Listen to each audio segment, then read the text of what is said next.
Coffee would burn you. So the thing is, right now, there's this huge contradiction when we hear about, oh, there are glasses. Grasp.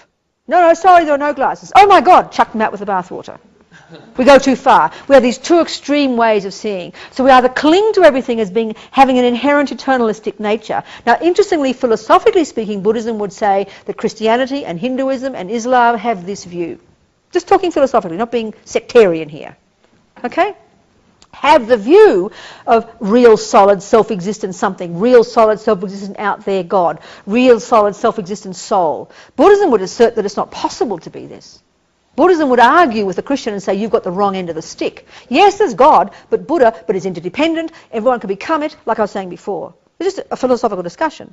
And that the view we have of self-existent God out there and soul and absolute and permanent and inherent is a product of this fundamental ignorance that posits that, therefore doesn't see this. So these two extreme views we have, either the nihilistic one, chuck the baby out with the bathwater, or, oh, grasp, you know. And these are the instinctive ways that our mind thinks now. So what Buddha says is there's this view that ultimately there is no glasses, but the more you understand how there is glasses conventionally in its appropriate way, the more you get that it's empty. And the more you realize how there is no glasses from its own side, the more it helps you understand conventional. Okay, the shorthand for conventional reality is dependent arising. That means it's a dependent arising. It arose in dependence upon causes and conditions. Now, karma is causes and conditions for me. Right now, because of ignorance in my mind, I cling to and believe in a self-existent, real, solid, out here, schizophrenic, separate, made by somebody else, hopeless victim me-ness, which gives rise to attachment and anger and pride and jealousy and all the suffering, right? All coming from this fundamental ignorance, this fundamental misconception that is the exact opposite of the truth, that I'm a completely interdependent scenario. So because everything is empty, there can be even karma. Therefore, there is no real glasses. Therefore, there is no real Rabina, self-existent, solid, poor victim, mean, nasty, horrible David. They are the creations of ignorance.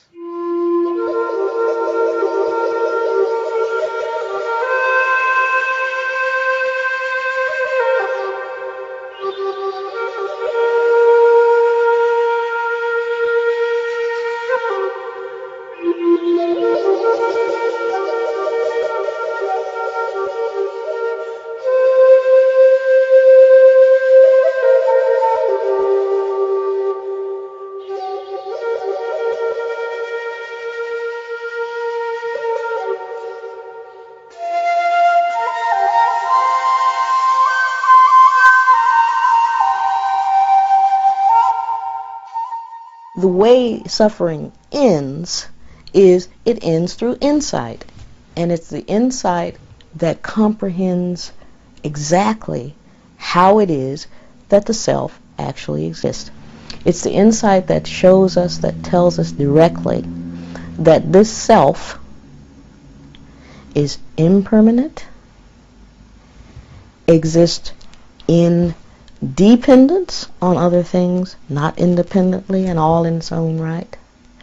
And so with that, having gained insight about how we ourselves exist, we can put a complete end, we can burst asunder the ignorance that was the root cause of samsara. Therefore, gaining wisdom is equivalent with gaining enlightenment. The wisdom that realizes the actual nature of how things exist is a wisdom realizing this famous principle in Buddhism, shunyata, variously translated in English, emptiness, voidness.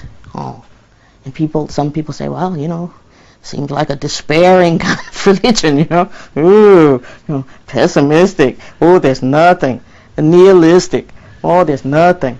Oh, so, you know.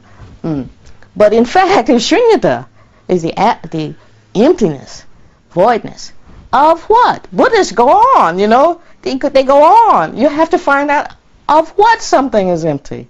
Oh, and then there's nothing mysterious at all. There's nothing mysterious about it. I am, you are, every single thing, all selves and all things in existence are empty of an independent existence. That's all. Therefore, it's simple, you see. Therefore, things are not independent. Therefore, things are dependent and interconnected.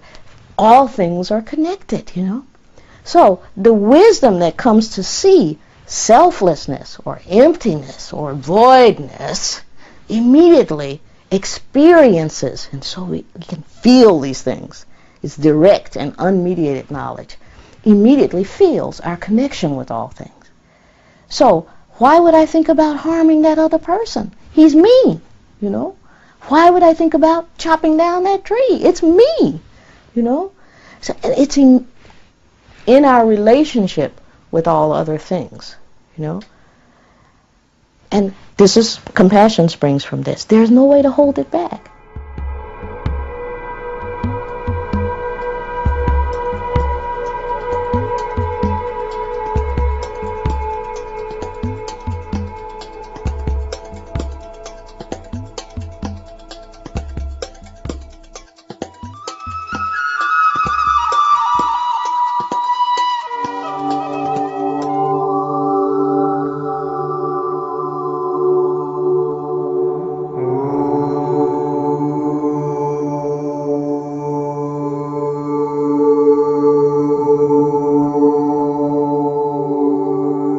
On a conceptual level, I think it's really important to explore the nature of emptiness from a logical point of view. That it's impossible that we exist in our own separate islands and that we exist from our own side totally. We are dependent arisings. Everything about us is dependent on a previous moment and dependent on causes and conditions. And that's the same with everything supposedly out there, is also not there from its own side. It's not powered from purely its own side. It has no concrete longevity to it. We're all in process. We all have a prior cause. We're all in movement, moving to a new effect, which is the cause of the next effect. There's nothing concrete about any of this. And the appearance of concreteness is ignorance. That's the thing we're fighting. Now, the essential antidote to that is to at least have a strong belief in emptiness. That things are empty of inherent existence. They're empty of that solidity. There's empty of a me-ness, of a you-ness, of an I-ness. And when you take that, as His Holiness says, you take the mantra of me, I, out of the mental sphere, it has an incredible transformative effect. Also, you start to understand the interconnectedness of all things. Even on the simplest level, there's nothing that we see around us that we did totally ourselves. Now, being able to detach a little bit, having some experience of emptiness, even if it's imaginative, you can detach from that kind of identification with emotion and with mindsets that create a kind of static solidity to all events and situations. So clearly, as an actor, I got to be able to do that all the time, moving in and out of seemingly operatic, emotional, and conceptual situations, and try to maintain a sense of cleanliness about it all. That it is, in the end, just a narrative. It's just a story. And the story comes and it goes. But that space that it emerges from remains. That is solid. And that's that space of openness and clarity, of knowing. It is uncontained, has no center, has no boundaries. Yeah. So again, the more that you're able to see this kind of dreamlike, illusory nature of this narrative that kind of emerges and intoxicates us in these kind of mysterious, magical ways. If you can see that for what it is, at the same time generating a stability in this other space, which is much more expansive and certainly loving, life's problems tend to fall away.